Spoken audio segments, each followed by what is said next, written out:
இங்க சுந்தரமே நைட்டு ஃபுல்லா தூங்க முடியாம ரொம்பவே கஷ்டப்பட்டுட்டு இருக்காரு. சொல்லப்போனா இங்க ஸ்வேதாவோட ஹஸ்பண்ட் நினைச்சு ரொம்பவே பயந்துகிட்டு இருக்காரு. அவர் மட்டும் டைரக்டா இந்த பக்கம் வந்து நம்ம வீட்ல ஒரு பிரச்சனை பண்ணா என்ன நடக்கும் அப்படின்னு சொல்லிட்டு பயங்கரமா கடன்லாம் வந்து அவருமே வந்து பயங்கரமா பாதிக்கப்பட்டுறாரு. பேசாம அவன் கேட்ட பணத்தை நம்ம காலையிலே கொடுத்துடலாம் அப்படின்னு சொல்லிட்டு ஒரு முடிவுக்குமே வந்துடுறாரு. அதே நேரம் காலையில எல்லாருமே வந்து சீக்கிரமா எந்திரிச்சு இந்த பக்கம் உஷாவோட வளகாப்பு ஃபங்க்ஷனுக்காக பக்காவா ரெடி ஆயிட்டு இருக்காங்க. அப்போ சுந்தர் மட்டும் ரொம்பவே சுறுசுறுப்பா அங்க இங்க போற மாதிரி போயிட்டு இந்த மாதிரி தன்னோட பணம் 1,00,000 இப்போதைக்கு இன்னைக்கு அவன்கிட்ட கொடுத்துருவோம், அதுக்கப்புறம் இன்னொரு 2 days டைம் சொல்லியிருந்தோம்ல, அதனால 2 நாள் கழிச்சு மீதி 4 லட்சத்தை கொடுத்துடலாம் அப்படின்னு சொல்லிட்டு அவருமே பணத்தெல்லாம் ரெடி பண்ணிட்டு இந்த பக்கம் வந்து ஸ்வேதாக்கு கால் பண்ணி பார்க்குறாரு. பட் ஆனால் ஸ்வேதா காலை எடுக்க மாட்டேன்றாங்க. என்ன இது, எதுக்காக கால் எடுக்க மாட்டேன்றாங்க அப்படின்னு சொல்லிட்டு அவருமே கொஞ்சம் பயந்துகிட்டு இருக்காரு. இன்னொரு பக்கம் இங்கே வளகாப்பு ஃபங்க்ஷனுமே ஸ்டார்ட் ஆகுது. சரி, ஃபங்க்ஷன் முடிஞ்சவொன்னே நம்ம போய்க்கலாம் அப்படின்னு சொல்லிட்டு சுந்தரமே ஒரு முடிவுக்கு வந்துடுறாரு. அதே நேரம் பொண்ணியுமே அங்கிருந்து வேலைக்கு கிளம்புறாங்க. அப்போ கரெக்டாக சந்திரசேகரமே அவங்களை நிறுத்தி எங்கே பண்ணி போற அப்படின்னு சொல்லி கேட்குறாங்க. இல்லை மாமா, நான் வேலைக்கு போகலான்னு இருக்கேன் அப்படின்னு சொல்லி சொல்றாங்க. வீட்டில் ஒரு ஃபங்க்ஷன் நடந்துட்டு இருக்கு, எதுக்கு நான் வேலைக்கு போறேன், இங்கே இரு அப்படின்னு சொல்லிட்டு சந்திரசேகரமே இங்கே பொன்னியை நிறுத்த பார்க்குறாங்க. ஆனால் உஷா வந்து இந்த பக்கம் பொன்னியை அவமானப்படுத்தி இவெல்லாம் இங்கேருந்து ஒன்று கிளிக்க போகிறது கிடையாது, அவளை அமுச்சு விடுங்க அப்படின்னு சொல்லிட்டு இந்த பக்கம் பொன்னியை ரொம்பவே அவமானப்படுத்திடுறாங்க. அப்போ சந்திரசேகராலையுமே எதுவுமே பேச முடியல. ஏன்னா முக்கியமான ஃபங்க்ஷன் உஷாக்கு நடந்துட்டு இருக்கு. உஷாவே இப்படி சொன்னதுனால நம்ம எதிர்த்து பேச முடியாதுன்னு அவருமே அமைதியாகிறாரு.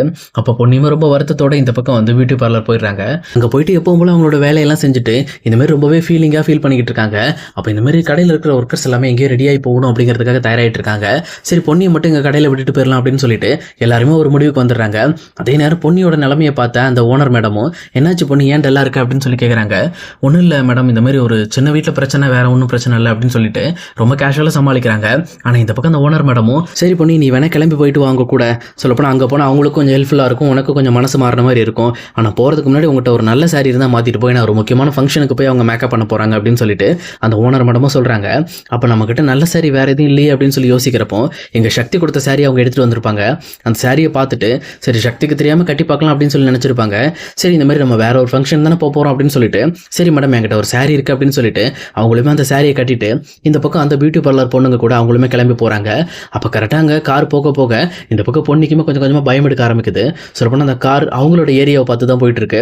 கரெக்டாக இங்கே பொண்ணியோட வீட்டு வாசல் நின்ன உடனே அங்கே இருக்கிற பொண்ணுங்கள்லாம் இன்னைக்கு இங்கே ஒரு வளகாப்பு ஃபங்க்ஷன் நடக்க போகுது, சொல்லப்போனால் நம்ம அவங்களுக்கு தான் மேக்கப் பண்ண போகிறோம் அப்படின்னு சொல்லிட்டு இந்த பக்கம் பொன்னி தான் சொந்த வீட்டுக்கே, அதுவும் உஷாக்கே மேக்கப் போட வந்திருக்காங்க அப்படிங்கிற விஷயத்தை தெரிஞ்சுக்கிட்டு இங்கே பொண்ணியுமே ஷாக் ஆகிட்டு நீங்கள் வேணா பண்ணுங்க, நான் வேணா கடைக்கு போயிட்டு வரேன், எனக்கு வேணாம், எனக்கு முக்கியமான வேலை இருக்குது அப்படின்னு சொல்லிட்டு அங்கேருந்து கிளம்புறதுக்கு ட்ரை பண்ணுறாங்க. ஆனால் அங்கே இருக்கிற பொண்ணுங்களும் ஏன் பொண்ணி நீ எங்களை பாதியில் விட்டுட்டு போகிற, சொல்லப்போனால் நீ இருந்தால் தான் எங்களுக்கு ஹெல்ப்பாக இருக்கும், ஏதாவது ஒரு முக்கியமான விஷயம்னா கண்டிப்பாக நீ எங்களுக்கு ஹெல்ப் பண்ண முடியும், தயவு செஞ்சு இங்கே இரு, ஏன்னா நிறைய பேர் வருவாங்க, திடீர்னு நிறைய பேருக்கு மேக்கப் பண்ணுற மாதிரி இருக்கும், இது ஒரு பெரிய குடும்பம் வேறு அப்படின்னு சொல்லிட்டு அந்த பொண்ணுங்களும் ஒரு வழியாக பொண்ணியை கன்வின்ஸ் பண்ணி இந்த மாதிரி வந்து உள்ளே கூட்டிகிட்டு போயிட்டு இருக்காங்க. அப்போ இந்த மாதிரி மேக்கப் டீமுக்காக வெயிட் பண்ணிட்டு இருந்த உஷாவுமே வந்து இங்கே பொண்ணியுமே அந்த மேக்கப் டீமோடு சேர்ந்து வரதை பார்த்தோன்னே பயங்கரமாக ஷாக் ஆகுறாங்க. நான் மேக்கப் டீம் தான் வர சொன்னேன், அப்போ இங்கே தான் வேலை பார்க்குறாளா அப்படின்னு சொல்லிட்டு பயங்கரமாக ஷாக் ஆகுறாங்க. அதே நேரத்தில் இங்கே சக்திக்குமே பயங்கரமான சந்தோஷம், தான் எடுத்து கொடுத்த சாரியை இந்த பக்கம் பொண்ணி கட்டிட்டு வந்துட்டு இருக்காங்க அப்படின்னு சொல்லிட்டு. ஆனால் பொண்ணி மட்டும் எந்த ஒரு ரியாக்ஷனுமே காட்டாம அந்த மேக்கப் டீமோட போய் அங்கே ஒர்க் பண்ணிட்டு இருக்காங்க. இன்னொரு பக்கம் பிரீத்தியும் வெண்ணிலாவும் சேர்ந்துட்டு எனக்கு அப்பவே தெரியும் இவ ஏதாவது ஒரு திட்டத்தை போட்டு கண்டிப்பாக இந்த இடத்துக்குள்ள வந்துருவான்ட்டு, நான் நினைச்ச மாதிரி வந்துட்டா பாத்தீங்களா அப்படின்னு சொல்லிட்டு அவங்க 2 பேருக்குள்ள பொண்ணியை பற்றி பேசிட்டு இருக்காங்க. அதே நேரத்தில் இந்த பக்கம் பொண்ணியுமே வந்து உஷாக்கு மேக்கப் போடுறதுக்கு போயிட்டு அவங்களுக்கு தேவையான விஷயங்கள் எல்லாத்தையுமே எடுத்து கொடுத்து மேக்கப்லாம் பக்காவாக போட்டுட்டு இருக்காங்க. அதே நேரம் உஷாவுமே எப்பவுமே வந்து நார்மல் மேக்கப் லிஸ்ட்டாக இருந்தால் ஓரளவுக்கு வந்து பிக்கப் பண்ண மாட்டாங்க. பட் ஆனால் இங்கே பொண்ணி இருக்கிறதுனால ரொம்பவே வந்து ஒரு மாதிரி பிக்கப் பண்ணிட்டு அதை எடு, இதை பண்ணு, அதை பண்ணுன்னு சொல்லிட்டு பொண்ணியை ரொம்பவே ஆட்டி வச்சுட்டு இருக்காங்க. அதே நேரம் அங்கே இருக்கிற பொண்ணுங்களுமே என்ன இது, இந்த அக்கா ரொம்ப வந்து பொண்ணியை போட்டு ரொம்ப டார்ச்சர் பண்ணுற மாதிரி இருக்கு அப்படின்னு சொல்லிட்டு இல்லை மேடம் நாங்கள் செய்கிறோம் அப்படின்னு சொல்லிட்டு பொண்ணி செய்ய வேண்டிய வேலையை கூட அந்த பொண்ணுங்களே செஞ்சுட்டு இருக்காங்க. அதுக்கப்புறம் ஒரு வழியாக இந்த பக்கம் உஷாக்கெல்லாம் மேக்கப் போட்டு முடிச்சுட்டு கரெக்டாக அந்த ஃபங்க்ஷனுமே ஸ்டார்ட் ஆகுது. அந்த ஃபங்க்ஷனில் இந்த பக்கம் உஷாக்கு வலையெல்லாம் போட்டு விட்டு எல்லாருமே நலுங்கு வச்சுட்டு இருக்காங்க. அப்போ இந்த மாதிரி வந்து கரெக்டாக உஷா வீட்டில் இருக்க எல்லாருமே சந்தோஷமா இருக்கும்போது இங்கே சுந்தர் மட்டும் ரொம்பவே பதட்டமாக இருக்காரு. அவர் பதட்டத்துக்கு உண்டான முக்கியமான காரணமும் தெரிய ஆரம்பிச்சிருச்சு. சொல்லப்போனால் அந்த ஃபங்க்ஷனுக்கு அலையா விருந்தாளியா ஸ்வேதாவும் ஸ்வேதாவோட ஹஸ்பண்டும் வராங்க.